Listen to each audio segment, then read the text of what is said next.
Islamic ছাত্র শিবির বিষয়ে যে তারা যেন আন্ডারগ্রাউন্ড রাজনীতিতে তারা যেন বের হয়ে আসে। তাদের নেতাকর্মীরা কেউ চিনে না। তো তারা কারা? তারা কি ছাত্রলীগের সাথে কোনো সম্পৃক্ত, নাকি হিজবুত তাহরীরের সাথে, নাকি এই রাষ্ট্রবিরোধী কোনো সম্পৃক্ততা রয়েছে, নাকি কোনো গোয়েন্দা সংস্থার কোনো কাজ করছে কিনা? জাতির ছদ্মবেশী সংগঠন বা ছাত্রলীগের মধ্যে মিশে থাকা ছাত্র শিবির, নাকি হিজবুত তাহরীর, নাকি অন্য কোনো সংগঠন? প্রায় 4 মাস হয়ে গেছে, কেন এখনও আত্মপ্রকাশ করছে না প্রত্যেকটা ইউনিভার্সিটি থেকে শুরু করে বিভিন্ন জায়গায় মিশে থাকা ছাত্র শিবিরের নেতাকর্মীরা? আপনারা ভিডিওর শুরুর প্রথমে যার বক্তব্য শুনেছেন তিনি হচ্ছেন ছাত্রদলের সভাপতি, কেন্দ্রীয় সভাপতি। গেল 3.5 মাস পরে আমরা দেখছি যে ক্ষমতাকে কেন্দ্র করে বিএনপি এবং জামাতের মধ্যে যে রাজনৈতিক দূরত্ব হয়েছে সেইটারই একটা প্রভাব পড়ছে একদম তাদের যে দলীয় ছাত্র সংগঠনগুলো আছে তাদের উপর। মজার ব্যাপার হচ্ছে ছাত্র শিবির এবং বৈষম্য বিরোধী ছাত্র আন্দোলন, এদের মধ্যে একটা কানেক্টিভিটি আছে। বৈষম্য বিরোধী ছাত্র আন্দোলনের অনেক নেতাকর্মীরাই আসলে ছাত্র শিবিরের নেতাকর্মী হিসাবে বিভিন্ন জায়গায় আত্মপ্রকাশ করছেন, আর এতেই সন্দেহ হয়েছে ছাত্রদলের। দর্শক, ছাত্র শিবিরের রাজনীতি নিয়ে বরাবরই প্রশ্ন ছিল আপনার ছাত্রদলের এই সভাপতি যিনি, তার বেশ কয়েকটা বক্তব্য হয়েছে। ইভেন গেল 2 থেকে 3 দিনে বাংলাদেশে কয়েকটা বড় বড় বৈঠক হয়েছে। বৈঠকগুলোর মধ্যে পাল্টাপাল্টি এক দৃশ্য দেখা গেছে। শিবির এবং বৈষম্য বিরোধী ছাত্ররা যখন একটা প্রোগ্রাম করেছে বিভিন্ন সংগঠন নিয়ে, সেখানে যেমন ছাত্রদল উপস্থিত হয়নি, আবার ছাত্রদলও 28টি সহযোগী ছাত্র সংগঠন নিয়ে যখন সমাবেশ করেছে সেখানে আবার শিবির ও বৈষম্য বিরোধী ছাত্ররা উপস্থিত হয়নি। ছাত্রদল সভাপতির যে বক্তব্য বা তার যে অভিযোগ যে কেন এখন পর্যন্ত ছাত্র শিবির খোলস ভেঙে তারা রাজনীতির মাঠে আসছেন না, আসলে কে যে কোনটা এই ব্যাপারে তারা কনসার্ন না। ইভেন আরও একটা মজার বিষয় হচ্ছে 1971 সালে জামাতের ভূমিকা নিয়ে যে বিতর্ক সারা বছর আওয়ামী লীগ বলতো, ঠিক একই সুরে এখন ছাত্রদল সভাপতি তিনিও বলছেন 1971 সালের ইস্যুতে জামাত যদি মনে করে তাদেরকে জনগণ ক্ষমা করে দিয়েছে তাহলে এটা ভুল। একাংশের সমর্থন তারা পাচ্ছেন, কিন্তু এই ন্যাশনাল ইস্যুতে বাঙালি জাতি এই জামাত ইসলামকে রাজাকারের ভূমিকার বাহিরে আসলে কোনো কিছু ভাবে না।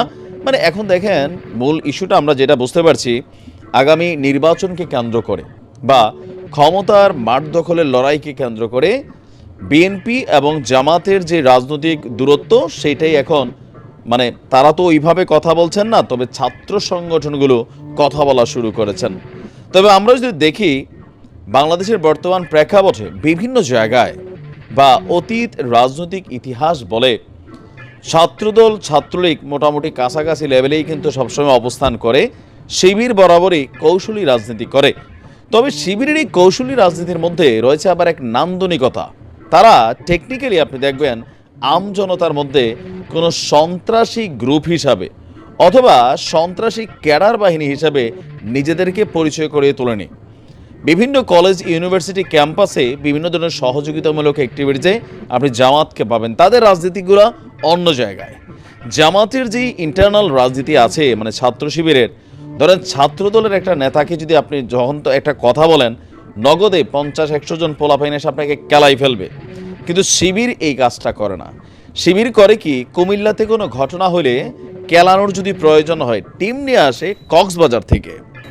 আবার শিবিরের নামের সাথে রক কাটার একটা সম্পর্ক অনেক আগে থেকে জুড়ে দেওয়া হয়েছে, যে তারা যখন কোনো অ্যাকশনে যায় সেগুলো হয় ভিন্ন ধর্মী অ্যাকশন। তবে জনতার মতামত কি? এই মুহূর্তে রাজনীতির বাতাসটা অশান্ত অস্থিতিশীল আমরা দেখছি।